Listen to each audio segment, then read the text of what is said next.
Halo Lur, balik lagi di channel Ngintip Alur. Kali ini kita akan bercerita tentang sebuah film Korea yang bertema kerajaan. Film ini berjudul The Count Kubin. Film ini menceritakan tentang kisah cinta segitiga yang cukup rumit antara Kwon Yo, seorang rakyat biasa yang bersaing dengan sultan kaya raya, yaitu pangeran dari sebuah kerajaan yang bernama Sunwo, di mana mereka memperebutkan seorang wanita cantik bernama Hwayeon yang berasal dari keluarga bangsawan dengan latar belakang pada dinasti Joseon. Bagaimana keseruan alur cerita filmnya? Mari kita langsung saja intip alur film lengkapnya. Check it out. Film dimulai ketika Pangeran Sunwon jatuh cinta pada pandangan pertama kepada Hwayeon, putri dari bangsawan kaya raya yang juga tengah bekerja di istana. Ketika pangeran sedang berkunjung ke sana, ia tak sengaja melihat Hwan Yo yang begitu anggun dan mempesona dan datang untuk menenangkan kekasihnya bernama Kwon Yo yang lagi marah-marah gak jelas dan mengganggu pangeran dan ayahnya yang tengah asing mengobrol.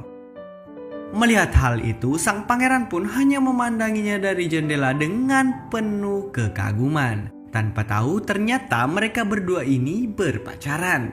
Singkat cerita, Sunwon sang pangeran kebelet banget pengen milikin Hwayeon yang tak mendapat respon baik dari ibundanya.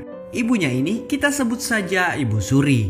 Menurut Ibu Suri ini, Hwayeon tak cukup baik bagi semua yang telah dipersiapkan menjadi penerus tahta kerajaan. Sang ibu pun berniat menjadikan Hwayeon sebagai istri kedua bagi raja saat ini yang tak lain adalah saudara tiri dari Pangeran Sunwon. Mengetahui hal itu, ayah Hwayeon yang sangat tertarik dengan tahta kerajaan menyetujui perjodohan tersebut, di mana ia akan mengirimkan anaknya ke istana dengan sukarela. Ketika mengetahui rencana perjodohan tersebut, saat malam harinya, Hwayeon dan kekasihnya memilih kabur ke sebuah hutan yang jauh dari pemukiman.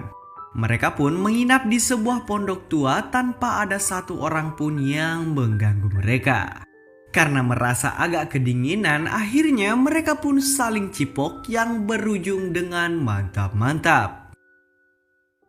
Pada pagi harinya, akhirnya mereka tertangkap oleh ayah Hwan Yo. Sang ayah ini sangat marah gadisnya dibawa lari dan berencana akan membunuh Kwon Yo. Namun karena Hwan Yo terpaksa menuruti dan bersedia akan menjadi istri kedua sang raja, ayahnya pun mengampuninya. Tapi si ayah Hwan Yo ini tetap menghukum Kwon Yo dengan memotong habis rudal miliknya agar tak mengganggu anaknya lagi. Singkat cerita, Hwayeon pun resmi hidup sebagai istri raja dengan berbagai aturan ketat. Yang bisa kita katakan bahkan tubuhnya sendiri pun bukan miliknya lagi. 1 tahun pun berlalu di mana Hwayeon dan sang raja pun dikaruniai satu orang putra. Namun di tengah kehidupannya yang bahagia saja, tiba-tiba sang raja jatuh sakit dan meninggal secara tidak wajar. Hwayeon menyadari akan hal itu dan pegawai-pegawai kerajaan lainnya merasa yakin ada yang tak beres atas meninggalnya raja. 음식이 잘못된 것이 아니고요. 음식 자체가 잘못됐다. 늦진 않습니다. 그게 무슨 가닥지 않은 소리입니까? Setelah meninggal, kemudian Pangeran Sunwon pun lantas diangkat menjadi raja baru sebagai penerus kerajaan tersebut. Dan di sini Hwan Yo mulai curiga jika kematian sang raja ada campur tangan dari Ibu Suri. Beberapa anggota kerajaan pun mulai menyelidiki kematian sang raja hingga mereka sengaja disingkirkan oleh Ibu Suri dan dinyatakan sebagai pemberontak, termasuk ayah dari Hwan Yo sendiri yang nantinya akan dihukum mati. Saat Hwan Yo akan menjenguk ayahnya, hal yang mengejutkan pun terjadi, di mana tiba-tiba Kwon Yo yang otongnya sudah ditebas habis, tiba-tiba diangkat menjadi Kasim di kerajaan tersebut. For your information, Kasim ini adalah sejenis pembantu raja yang semuanya sudah dikebiri. Hwan Yo yang melihatnya pun terkejut dan mengatakan kalau ia masih mencintainya dan merindukannya. Namun hal ini berbeda dengan Kwon Yo. Ia bersikap cukup dingin karena membenci ayahnya yang telah merenggut burung kecilnya. Huayon pun meminta pertolongan agar bisa membebaskan ayahnya dari hukuman mati, karena cuma dia satu-satunya sekutu di istana tersebut. Di sisi lain, Sunwo yang masih mempunyai perasaan terhadap Huayon meminta Ibu Suri untuk mengampuni ayah Huayon.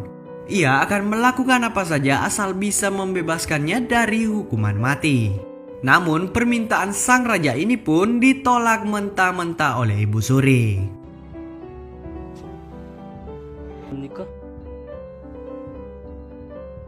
Singkat cerita, hari penghakiman pun tiba, di mana Kuan Yu yang sengaja datang jauh-jauh hanya untuk menyaksikan kematian ayah Huayon di depan matanya.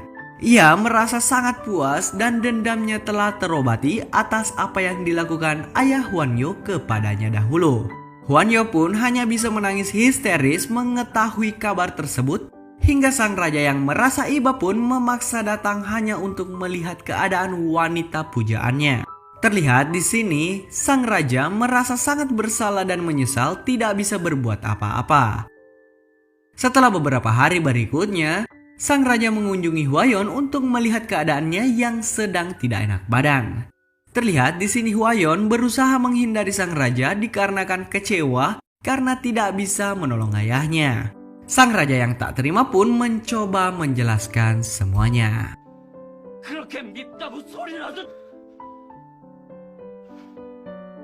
Scene lalu berpindah pada Ibu Suri yang sedang berdiskusi dengan bawahannya dan membicarakan tentang bagaimana gelar permaisuri bisa dicabut dari Huayon. Cara satu-satunya, mereka berencana akan membuat seolah-olah terjadi kecelakaan pada Huayon dan menyingkirkannya. Singkat cerita, hari-hari pun berlalu dan mulai terungkap kalau Kuan Yu si Kasim baru pernah menjalin asmara dengan Huayon. Dan semua itu diketahui oleh sang raja. Ia bertanya apa tujuannya untuk datang ke istana. Tapi Kuan Yu hanya menjelaskan dia datang ke istana untuk bekerja agar hidupnya lebih baik. Setelah itu, sang raja yang sedikit mabuk gara-gara ciu nampak merayu Huayon. Ia tak tahan segera ingin menyicipi apem tembemnya si Huayon. Namun Huayon yang merupakan adik ipar dari sang raja ini jauh lebih cerdik dan ia malah memanfaatkan situasi tersebut untuk melancarkan misi pribadinya menyingkirkan Ibu Suri. Huayon berkata ia siap akan melakukan apa saja dan menyerahkan apem tembemnya ketika sang raja sudah benar-benar berkuasa dan mampu mengendalikan Ibu Suri di bawah perintahnya. Lanjut, terlihat sang raja yang sedang menguping pembicaraan Ibu Suri yang nampak sangat murka dan makin membenci ibunya itu. Ia mendengar Ibu Suri memerintahkan kepada semua bawahannya untuk segera menghabisi Huayon dan putranya. Sedangkan Kuan Yu yang sedang sembunyi-sembunyi ngobrol dengan Huayon. Dengan tampak sangat kelihatan sedih, ia mendengar bahwa putranya Huayon ternyata adalah anaknya sendiri. Yap, hasil mantap-mantap di hutan waktu itu lur. Ia merasa sangat menyesal dan mengajak Kuan Yu untuk kabur dari istana. Namun ternyata bukan itu yang diinginkan Kuan Yu. Ia akan tetap bertahan di istana dengan cara apapun dan akan menjadikan putranya sebagai penerus di kerajaan tersebut, bagaimanapun caranya. Scene lalu berpindah kepada Kuan Yu yang sedang berada di sebuah dapur. Ia meracik sebuah jamu obat yang secara diam-diam dicampur dengan racun mematikan yang nantinya akan diberikan kepada sang raja. Jamu ini dibuat untuk sang raja yang kelihatan kurang bergairah saat mantap-mantap. Ternyata Ibu Surila yang meminta jamu tersebut untuk memberikan jamu kuat agar sang raja mampu bertahan hingga ronde terakhir. Namun saat jamu itu disuguhkan, sang raja yang gak percaya akan khasiat dari obat tersebut kemudian menyuruh Kuan Yu untuk meminumnya terlebih dahulu. Kuan Yu yang mengetahui bahwa jamur tersebut beracun terpaksa mau gak mau harus meminumnya. Dan sesaat kemudian Kuan Yu pun tumbang akibat racun tersebut. Hingga sang raja menyadari bahwa ada seseorang yang berniat membunuhnya menggunakan racun yang ada di jamu tersebut. Sang raja pun meminta diam-diam untuk menyelamatkan Kuan Yu demi mendapatkan informasi secara detail siapa dalang di balik rencana jahat pada jamu tersebut. Scene berpindah kepada Ibu Suri yang memerintahkan untuk menangkap dan mengurung Hwanyo di sebuah ruang rahasia, yang nantinya ia akan dieksekusi mati secara diam-diam di sana. Di mana di saat yang bersamaan sang raja juga memerintahkan panglimanya untuk menangkap menteri dari bawahan Ibu Suri, dan disinilah perang akan terjadi.